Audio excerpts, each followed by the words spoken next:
we move on to discuss Tottenham. Tottenham. Um, they actually played today in the AFL Cup. They took on Coventry. If you remember, Coventry gave United some troubles last year in the FA Cup semi-final. Coventry led, we know the American international Haji Wright plays for them. And yeah, Tottenham, obviously they went in with a little bit of a second team, with Ben Davies, Draxen, Bergvall, Timo Werner, Odegaard. Not exactly who actually Odegaard actually suffered a significant injury for Postecoglou.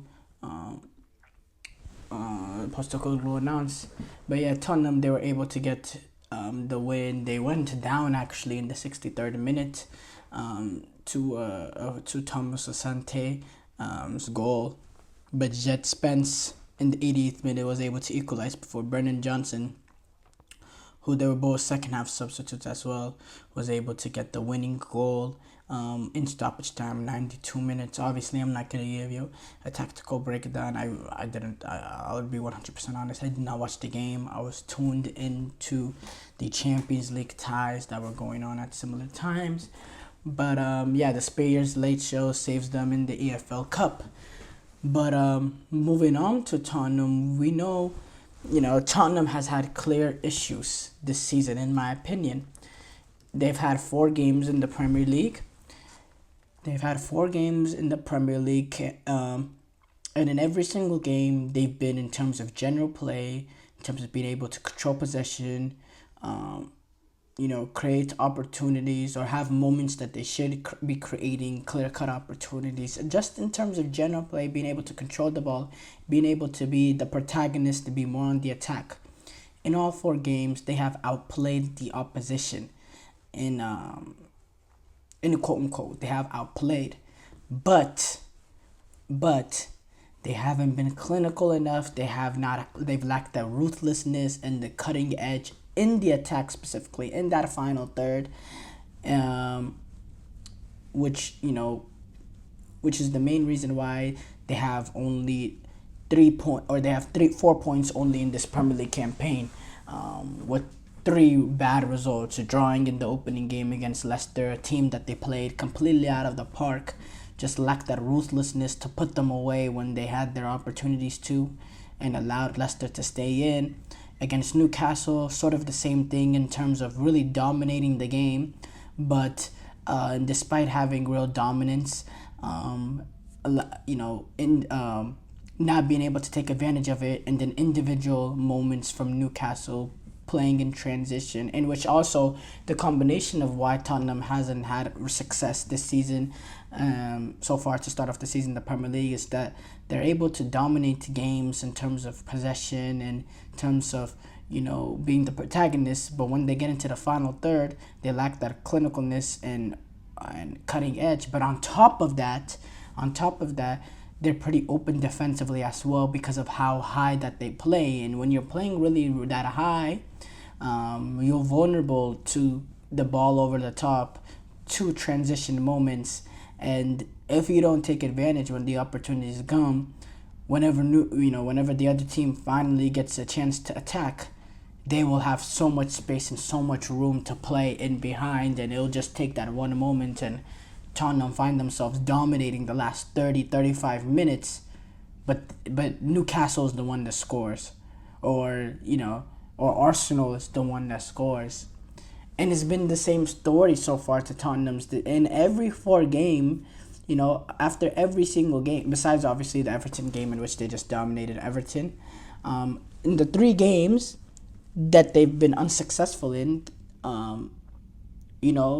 it's been the same story. And Postecoglou could say the same things at each press conference, and we couldn't tell which game he was talking about, because it was the same story in all games, just lacking that cutting edge in the attack. And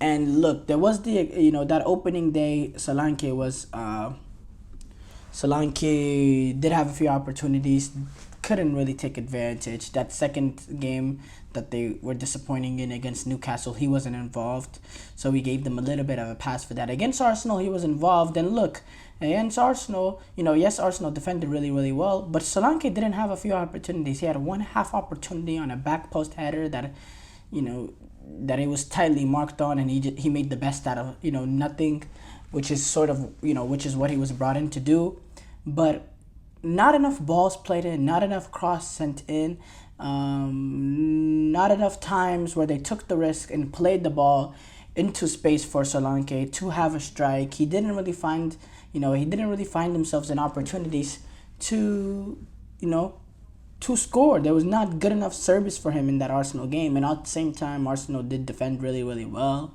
overall. But look, they have a lot of possession. They find themselves in the attacking half of Tottenham all the time, but they just don't create enough clear-cut opportunities. They just don't create enough clear-cut opportunities, and they don't, and since Solanke has been in, they haven't created, in that Arsenal game, they didn't create enough clear-cut opportunities with him. And the problem, we can't point out and say the attackers are not good. Son Heung-min, Kulusevski, these are some really, really good players. Dominic Solanke, he scored 19 goals in the Premier League last season. We're waiting to see whether he is up for the task being, a lead man for a team that has aspirations like Tottenham do of getting back in the top four. Is he good enough at that level? We don't know. But for us to figure out, there needs to be more clear-cut opportunities created for him, and the team needs to create more in general. And then on top of that, they have the issues that they have in terms of not being clinical enough in the attack, and then the few moments that they find themselves defending, with the way that they play, they find themselves very vulnerable because they're playing really, really high. That second goal from Newcastle, it was, I'd be so frustrating watching that as a Tottenham fan. You're watching a game, you're dominating the game. This is at St. James's Park as well. In the second half, 35 minutes, it's constant pressure, trying to, create that opportunity, trying to find that space, trying to get that ball into the back of the net to give yourself the lead. You're constantly pressurizing them. And then in the snap of a finger, Newcastle get on the ball. They play that one ball in behind and they're in, and it's 2-1 just like that. Completely against the run of the play, and that's the problem too.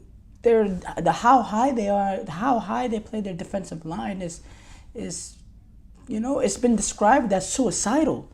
That's how high that they play, and it's something that Postecoglou is not. He's stubborn about it. The brilliant managers, in which we're still trying to figure out whether he belongs in that, group or not. In terms of brilliant managers, they don't really have a plan B. They really try to make plan A better, and Tottenham do have this very high line, and they play very, very bold, and it allows them to be more on the front foot in the game. But if you're on the front foot and you're not taking advantage of your opportunities, then you're gonna concede them going the other way, and that's just the cold hard reality. And even with the pace that Mickey Van de Ven can provide for you, they still have that helps you a little bit in transitional moments, but they still have that weakness that they have in defending set pieces that goes back to last season as well. And that was, again, the reason of their downfall against Arsenal. Arsenal did not create much clear-cut out opportunities against Tottenham. Martinelli had one early on, but apart from that, it was Tottenham, not creating any clear-cut opportunities, but they were the ones that generally had the possession, especially in the attacking third. But Arsenal, they stayed tight defensively. They didn't give up much space. They didn't give up any opportunities. And when they've found the moment to capitalize on a weakness of Tottenham, they did exactly that, and it's exactly what you do in a North London derby away. And And yeah, for me, Tottenham, they have multiple issues that they need to fix. It's not just the lack of cutting edge in the attack, which is their biggest issue, but also defensively. You can find yourselves in individual moments and make those sort of mistakes that they make. They're so easy to play in behind because of how high they are. They make clumsy mistakes on set pieces as well, and you just need to tidy that up going forward, because the honeymoon period is over for Ange Postecoglou. There was a lot of praise for how they played last season in the attacking football, but you know eventually you're gonna have to cash checks for this season. You can't cash in all the checks from last season. Eventually they will expire. And yeah, Tottenham, they do need to improve. They do need to improve. There's no doubt about that. They move on to take Brentford this Saturday before their Europa League campaign starts off that following Thursday. Will they take on Karabag, and then that following weekend, on that following Sunday, they have a big game going away to Old Trafford to take on Manchester United. So yeah, interesting stretch of games coming up for them as well.